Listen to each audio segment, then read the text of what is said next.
How's it going, everybody? We're happy to have you here for today's Improved Product Prioritization with Mobile App Feedback webinar. My name is Maciek, and I'm the Digital Customer Success Manager here at Survicate. It's a pleasure to have you here.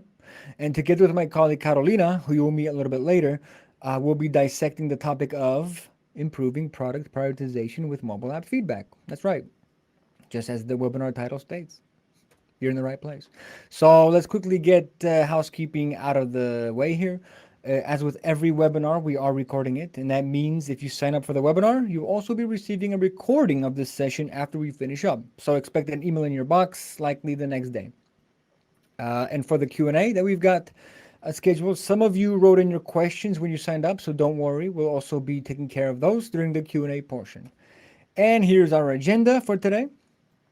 We'll start off talking about some of the biggest challenges teams face in mobile app development with some neat details coming from our recent report we've put out. Then that will bring us to the role of user feedback in product prioritization. And Carolina will tell us a little bit more about feedback and mobile app surveys, so stay tuned for that, as well as covering ways of analyzing and utilizing mobile app feedback. To finish up, we've got a 15-minute Q&A section, so make sure to type in your questions during our webinar so we can get to those as well. All right, let's get to the good stuff. To set the stage, in the beginning of this year, we collaborated with UXCam to publish the Mobile App Feedback 2023 report. And with more people increasingly basically glued to their smartphones, our research highlighted the growing challenges of acquiring and keeping new users engaged in this demanding landscape, right? So with that, we knew we needed to explore this even further, given the unique hurdles of mobile app development. We set out to explore how app creators gather user feedback and assess the effectiveness of their methods. Additionally, we also tapped into the expertise of industry leaders, enriching our findings with insights from both our partners and our own Survicate research team. So with that, what are the top challenges for mobile app creators today?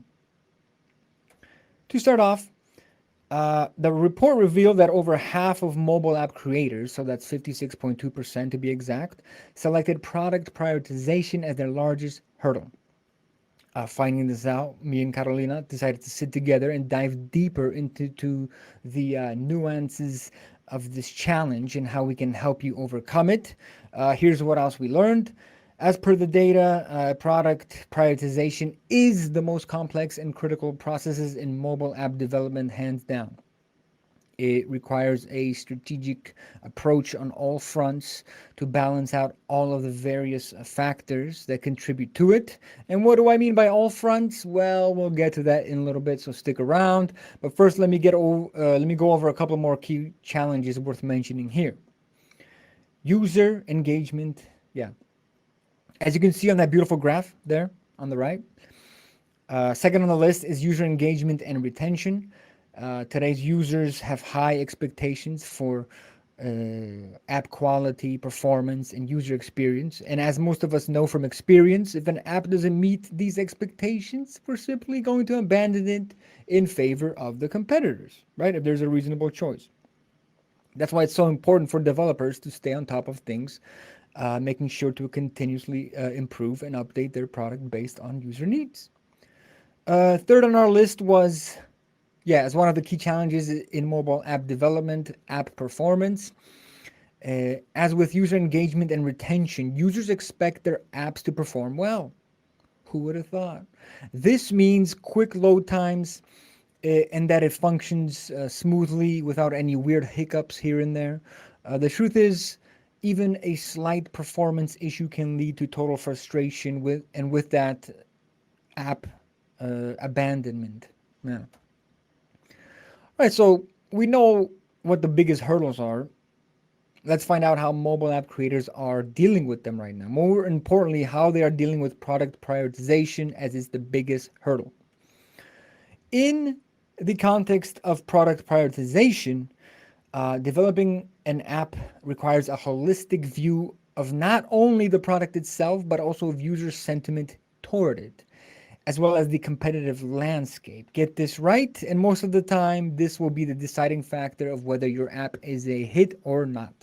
From our data, to deal with product prioritization, a mobile app makers mostly use product analytic tools to collect quantitative data, as well as utilizing surveys, interviews, and even bug tickets to gather user feedback to help them make informed decisions down the line.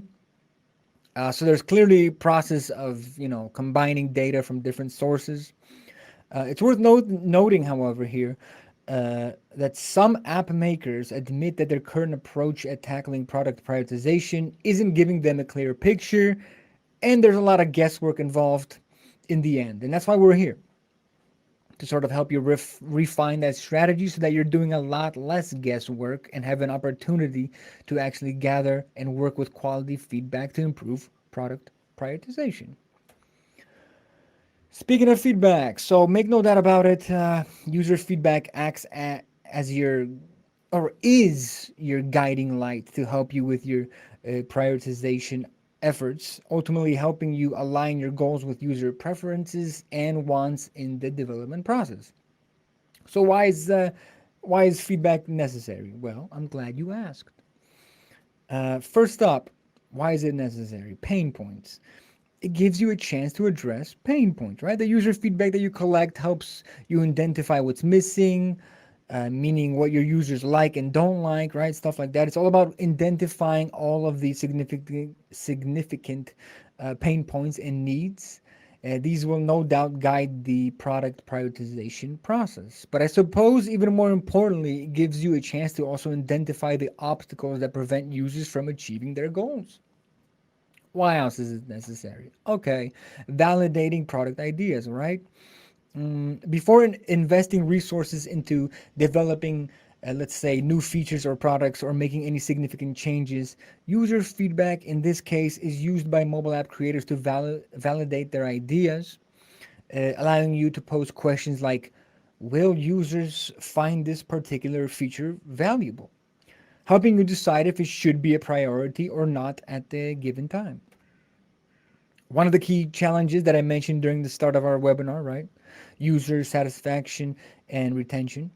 User feedback in this case ensures that the product evolves in the right direction, in the direction that increases general user satisfaction. Satisfied customers are far more likely to continue using your app, stick around, and even recommend it to others, which is a pretty important aspect for the app's growth and general success. Okay, feedback and roadmap prioritization. Yeah, I'd go as far as to say that it's actually a foundational practice in this case, right? That's because priorities can shift based on the volume and substance of user feedback. So, in this way, what may initially appear as a low priority feature can be elevated to high priority if enough users request the need for it, right? And of course, it goes the other way as well. Features once seemed the most important or critical can fall off the priority list in response to user feedback. In the end, all of this ensures that your roadmap is always dynamically aligned with user needs at all times. Oh, yeah, definitely. Improving market fit. User feedback can also help in understanding the market demands, right? The market landscape is always changing.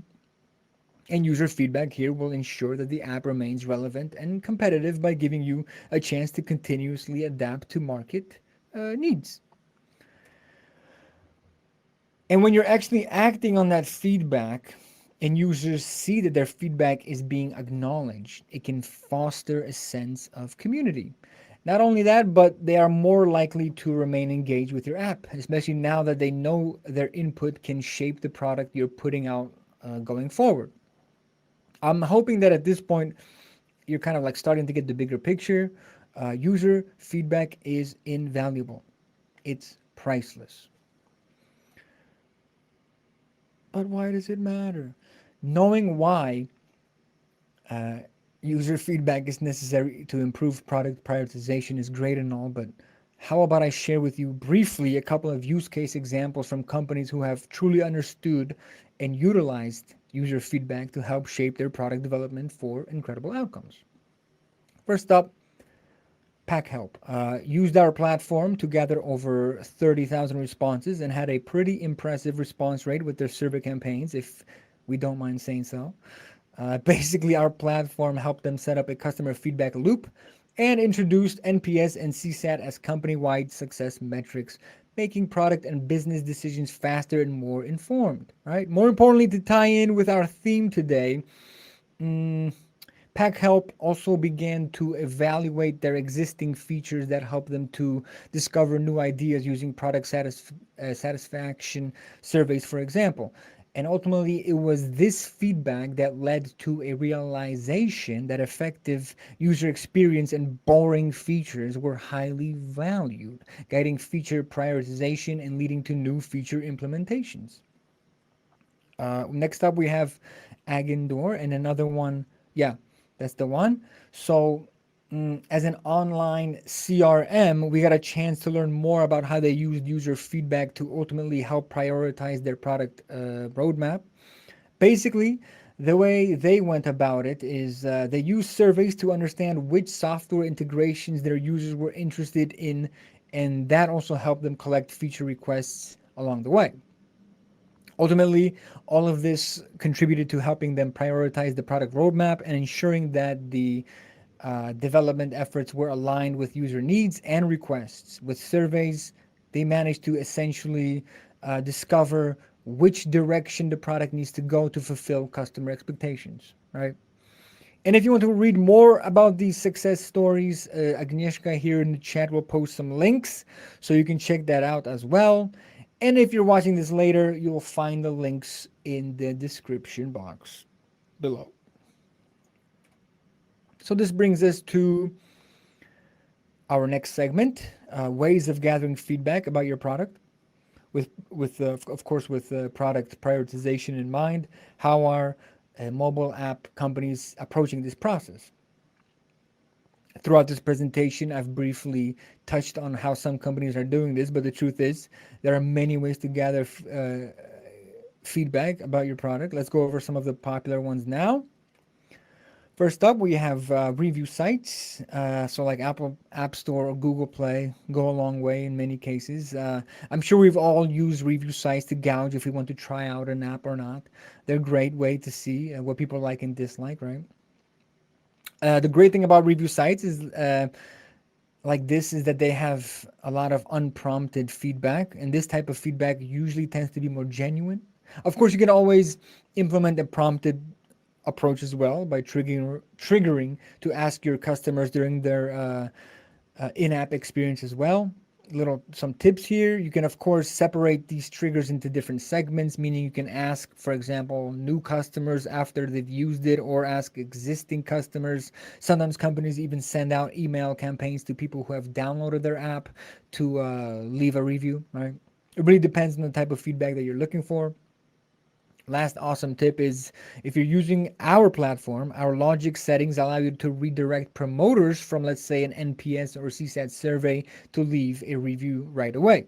So that's something to consider as well. Okay. Feedback buttons, yeah, in apps are definitely gaining traction lately. They're great because they help companies gather users' feedback about their apps and services within, like, there's an intuitive approach to it. It's a simple but effective strategy, and there's a lot of different uses. But mainly, you'll find that you can use the feedback button to like provide a rating system for your app. So or like if the development team recently launched a new feature, maybe they'll use a feedback button to rate a specific feature within their app. It's also a great way to report bugs that might appear during a user's experience. And last but not least, a feedback button definitely is a great way to encourage users to request new features for the app. Maybe a question of what else would you like to see featured on our app or something like that, right? And the holy grail of user feedback, I would say, a targeted in-app survey. One of the most effective strategies for collecting feedback within your app is to implement these kind of surveys for sure. The great thing about them is you can place them strategically at key points in the user journey, Not only can you do things like apply them after a completed purchase, or maybe when they start using a new feature that you just added, but you can also trigger them to people with specific traits, like trigger them only to trial users or premium users, right? You can fine tune it like that. Ultimately, by asking specific questions related to the user journey, you will gather valuable insights to understand the pain points in the given moment, and that is huge. And since we're on the subject of feedback, and I've already made some references to it during this presentation, Survicate makes the entire process of gathering customer feedback and acting on it effortless. And this means it's easy to get started, easy to create surveys. We've been fine tuning our AI tools to help you get on your way even faster. And if you're scared of AI, well, no worries, because we've got hundreds of expertly crafted templates to choose from as well. It's easy to automate your workflows around it, as well as incredibly easy to integrate your favorite tools with it. Give it a try. It's free to get started. Plus, the free trial. The cool thing about this, you get to test out everything that's on the business plan for 10 days, giving you a chance to truly see if it's the right platform for you. And if you do try it out and have any questions, feel free to reach out to our support team. They rock. They will be there to help you always. All right, so that's about all I've got to share from my side, but we are not done here.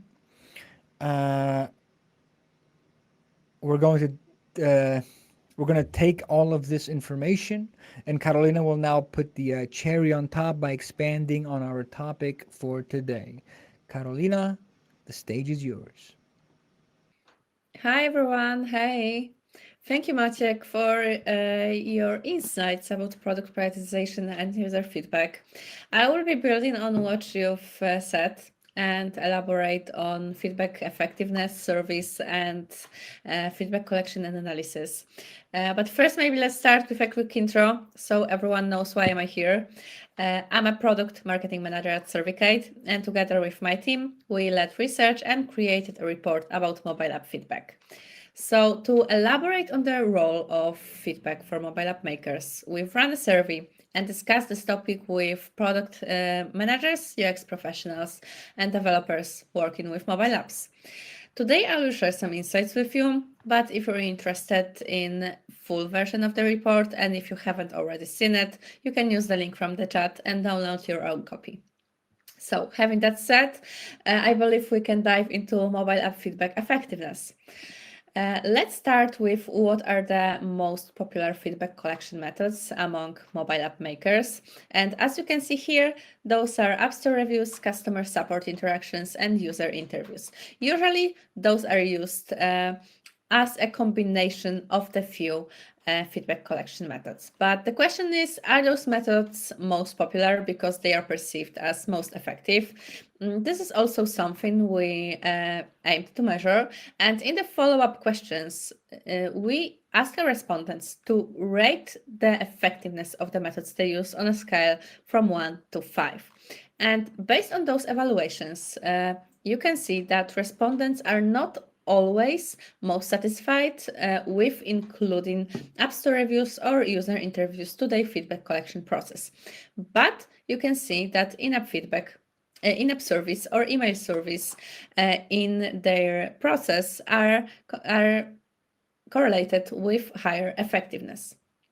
So why mobile app service can be more effective than other feedback collection methods? Well, first of all, those are very easy to implement and manage and very fast to collect many insights. So this is not only easy for you as mobile app maker, but this will be also easy for your respondents because they can provide you with an answer or some insight in just a few clicks. But also with well-targeted service, you can ask for a feedback just a specific group of users at the most convenient time. So this gives you a chance to get more valuable insights and contextual feedback, but also the chances are high that this can increase the sample size. So, having that said, let's see what mobile app service can you run for your mobile app development. So, Based on our research, we identified top 3 use cases, and this will be user experience, evaluating new features, and product feedback service. So, when it comes to user experience research, you can use surveys to support it and use it as a help to understand the needs, expectations, and behaviors of your target audience. This way, you can use collected insights to create user-friendly and fulfilling experiences. Here you can see an example of a survey like this. This one is a customer effort score, but of course, you can modify the first question and follow-up questions to help you identify the exact stage of your app that you need, but also to make even more sense out of the responses, you can consider combining survey responses with session recordings to fully understand user behavior. Evaluating new features aims to assess how users perceive new features and if they meet user expectations. To make sure a survey like this do not disrupt user experience, you'll need to make sure that it's easy to fill, but also triggered only when the user triggers a specific action. So in this case, after someone has used your new feature. Another idea to use mobile app service for your product prioritization is collecting product feedback. You can do it continuously or by setting recurring service, but this is useful when you need to understand user opinions about your app, and also lets you to combine metrics to gauge overall satisfaction and identify potential issues or areas for improvement. So let me show you how a survey like this can look like. Obviously, this is just the first question. You can add a few questions and include, for example, open-ended question to ask for a reason behind this rating. So once you decide for one of those use cases, but maybe you have some other ideas to run your survey research in your app, you might want to apply all of those or just selected of those best practices. And I've included them here to help you get more responses, so increase response rates, but also to maximize the value of the feedback you are collecting. So let's start by designing your survey to match the app's interface. This will help you to get a consistent experience, and but also will look more reliable for the users and can encourage them to answer the in-app survey.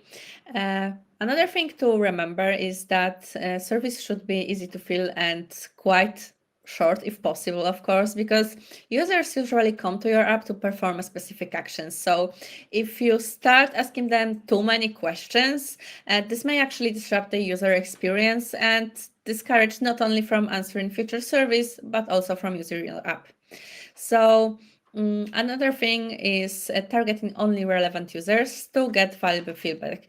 If your goal is to optimize some features available only for paid customers, you can consider segmenting your customers based on plans and direct the survey only to relevant customers. And lastly, to increase the completion rates, you can add incentives and encourage more people to provide more detailed feedback and answering all the questions.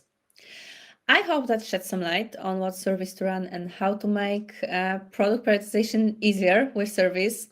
But once you do that, what you can do about analyzing those insights. Again, back to our report, we see that the top issue for implementing the feedback into app improvements and into planning your roadmap is to analyze and prioritize feedback. So this can be especially difficult if you're combining different methods of user feedback, such as user interviews, session recording, customer support interactions, and surveys, and you have insights, feedback, and feature requests scattered across different tools and different places. So how to address this issue?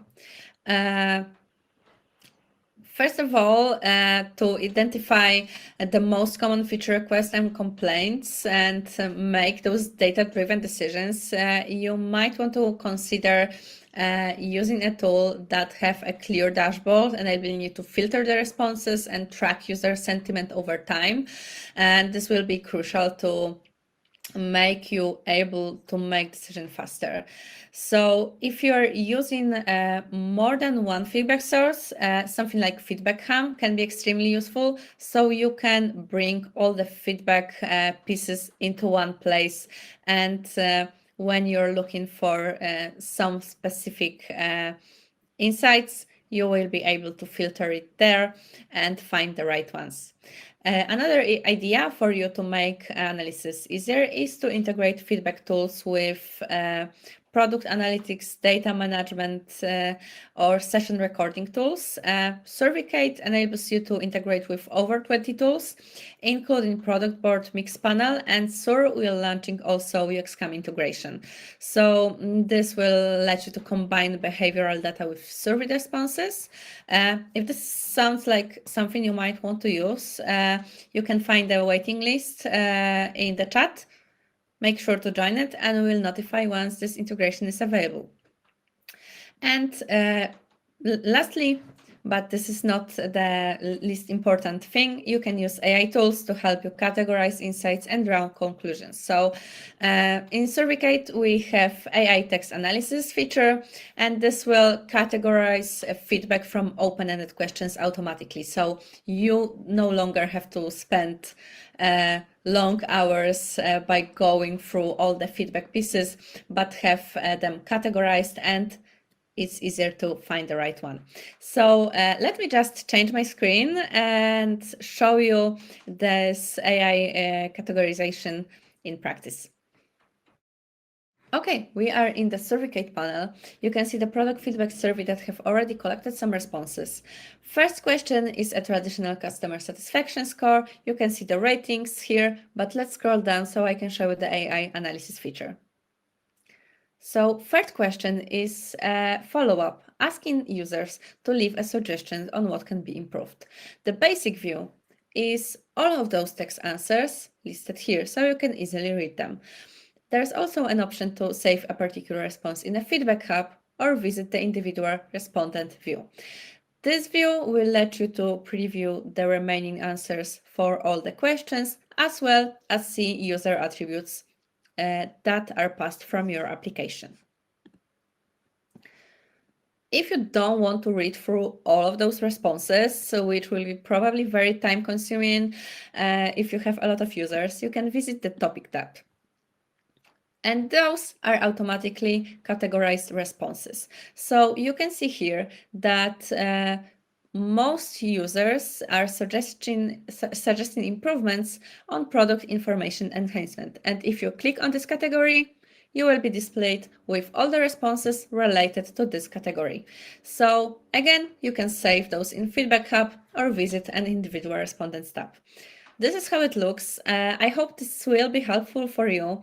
If you have any question about this feature or anything else we've covered today, we'd be happy to cover that. All right, let me just get these slides up here again. There we go. Thank you so much, Carolina, for that awesome presentation.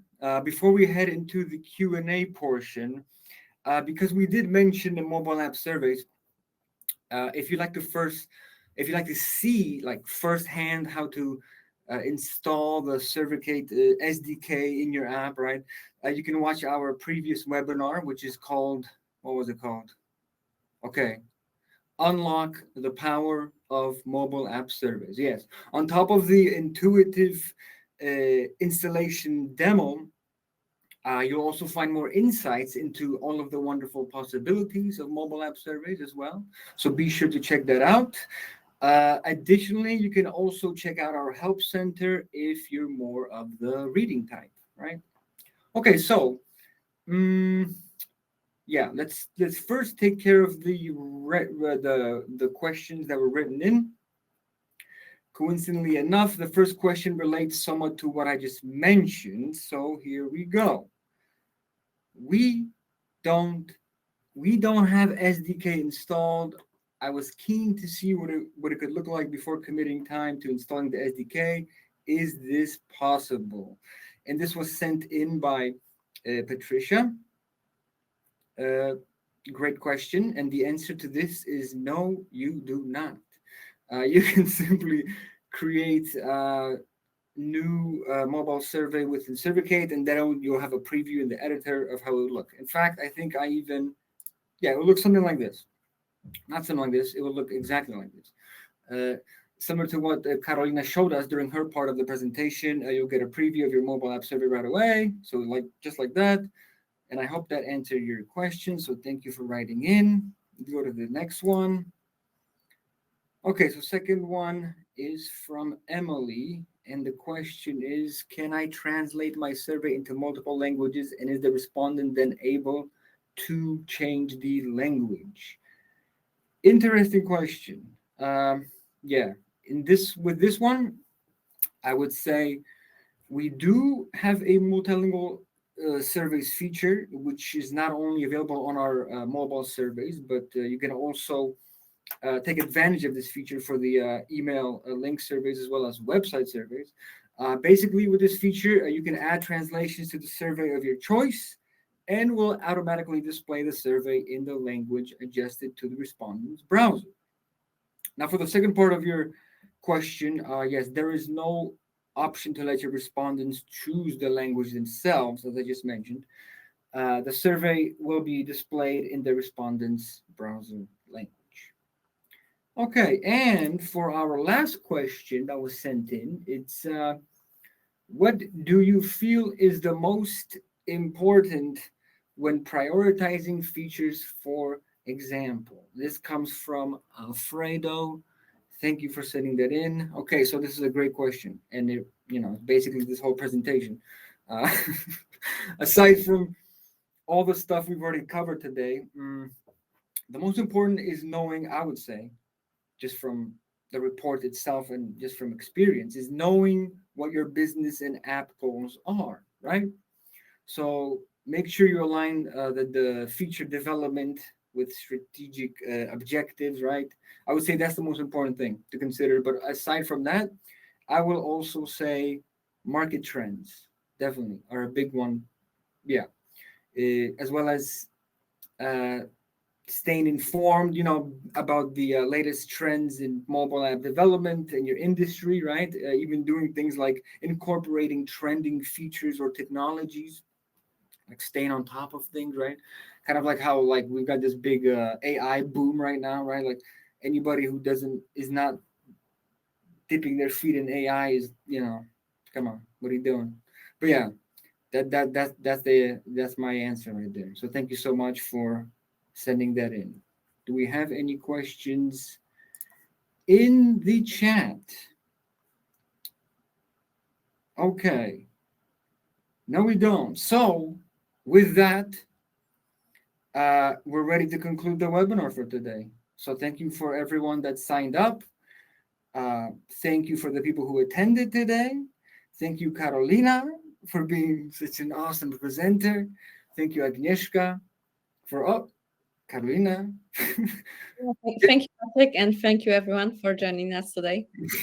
Right when I said your name, it's like the genie. So thank you everybody for Agnieszka again for keeping everyone on their feet in the chat. As a reminder, I will be sending out the recording of this webinar if you signed up.